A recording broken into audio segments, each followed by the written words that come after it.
Welcome to Talking Brains. I'm your host, Dr. Stephanie Sarkis at stephaniesarkis.com.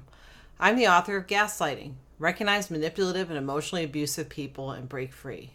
On this episode, I'll be sharing with you an email that asked me about differences between a relationship where gaslighting is happening and a relationship where there's poor communication but not abusive behavior. The sender of this email brought up 11 kind of devil advocates, counterpoints to my Psychology Today article, 11 warning signs of gaslighting. So I'm going to be sharing those different points that they made and then my response. So please do us a favor and click that subscribe button and give Talking Brains a 5-star rating. It's appreciated. Enjoy the podcast. So I received an email asking me what the difference is between gaslighting relationships and one where partners don't communicate effectively. The sender gave examples to each of the points, or actually counterpoints to each of the points discussed in my PT blog, 11 Warning Signs of Gaslighting, that article, and asked for my opinion as to whether it was gaslighting or poor communication. He wrote, quote unquote, I feel like a lot of this boils down to men not understanding women and vice versa. So I thought, well, that's a good question. When is it gaslighting? When is it bad communication? Or even not even bad communication. When is it just that your communication skills might need work in your relationship? So here are his examples, in my opinion, following. So here's a caveat, though, or I don't know this person, nor do I know any of his current or former partners. So, but I'm going to give you a quote from his email, and then I'm going to say what I responded to. And I have the written version of this in Psychology Today. So, example one, I said, they tell blatant lies, and his counterpoint was, I wasn't trying to keep my ex in study. I just wanted to get away with something or didn't want a long conversation. And I responded to that with, wanting to get away with something is a motivation of gaslighting. The question is, why did you want to get away with something? Because your partner wouldn't approve of it? Or because, like you said, you just didn't want to get into it, presumably because your partner wouldn't approve? You can gaslight someone without trying to keep someone unsteady, but it's still going to have that effect. A healthy relationship is one where you have healthy communication and don't try to get away with something. Other differences between gaslighting and poor communication. Did you want to get away with something because you could? Or because you want to do an activity your partner wouldn't approve of? Was the lie one that would cause your partner to be upset and distracted, thus allowing you to get away with what you're doing? For example, did you fabricate a fight just to have a reason to get away? Gaslighters have an ulterior motive, and it usually involves gaining power and control. So example 2, I wrote in the article, they deny they ever said something even though that you have proof. And he said to me, well, various reasons. I didn't want to have a long conversation. I wanted to get away with it. She would have misunderstood what I said. And my answer to that was, I wanted to get away with it sticks out as a gaslighting motive. Doing something just to see if you can get away with it is a common tactic of gaslighters. It's a power and control move. It's also a form of self-preservation. You want to engage in a behavior and your partner probably wouldn't approve of it. But the way each of these 3 things were accomplished was by denying you said something you actually said. That's where the gaslighting comes in. Third example. So I wrote, they use what is near and dear to you as ammunition. And he wrote, this is not uncommon. This is how some people argue. My problem with you is that you're lazy, you're a bad father. Some people are meaner than others, but this is not uncommon. And my answer to that was, just because something is not uncommon does not make it healthy in any way. Telling someone they are lazy and going after their ability as a parent is honing in on a person's vulnerable spots. You particularly see this in gaslighting, where early in the relationship, the gaslighter will ask many personal questions of their victim and not reveal a lot about themselves. If you confide in the gaslighter that you have a difficult relationship with your sister, the gaslighter will use that against you later on. For example, I know you're crazy and irrational. No wonder you don't even get along with your own sister. Example 4. So what I wrote is, they wear you down over time. And his counterpoint was, this is just a normal bad relationship. If one partner's mean, the other may suffer confidence issues over time. It's not planned by someone to slowly take the other down. And my response to that was, bad relationships can usually contain some form of gaslighting. When someone's gaslighting, they may not be aware that they're doing it, especially if they grew up with gaslighting parents. What you learn about communication from your parents and caregivers provides a blueprint for your communication style and relationship. Whether you're gaslighting on purpose or it's a learned behavior, you are still 100% responsible for your actions. The good news is when you do realize you're gaslighting, you can get help. So I have an entire chapter in gaslighting in my book on getting help when you realize that you have been gaslighting someone. So number 5, so I wrote, their actions don't meet their words. And his counterpoint was, I feel this is in response to a girlfriend's demands. Often the man will want to change or say he will to keep her quiet. When her demands aren't met, she is left with his actions not matching his words. My response to this was, expectations in a relationship can spell disappointment so many times. Yes, poor communication or miscommunication can lead to hurt feelings and promises not fulfilled. However, gaslighting is where a person promises something they know they can't or won't deliver. They are promising someone to string them along or to keep their narcissistic supply going.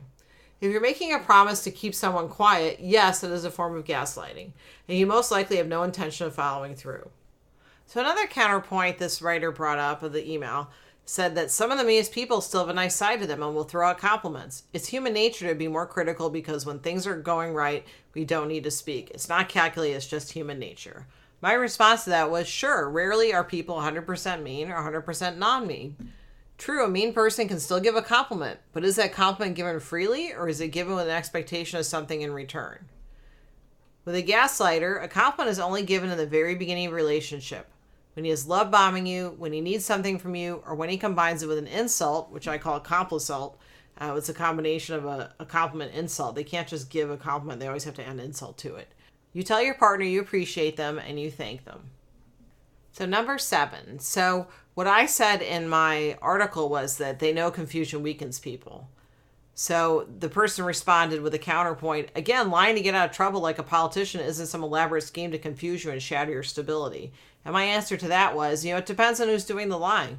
Lying to get out of trouble, as discussed earlier, can be a form of gaslighting, especially when the goal is to get the victim to worry so much that he spends the evening analyzing what he might have done wrong. Sure, some lies are small lies. However, how many of these lies are being told, and what's the utility or purpose of the lie? It has mostly to do with gaining power and control, and gaslighters can be chronic cheaters.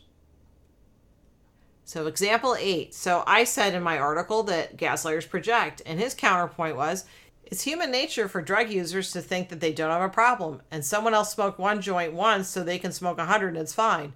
More in denial themselves and trying to distract other people.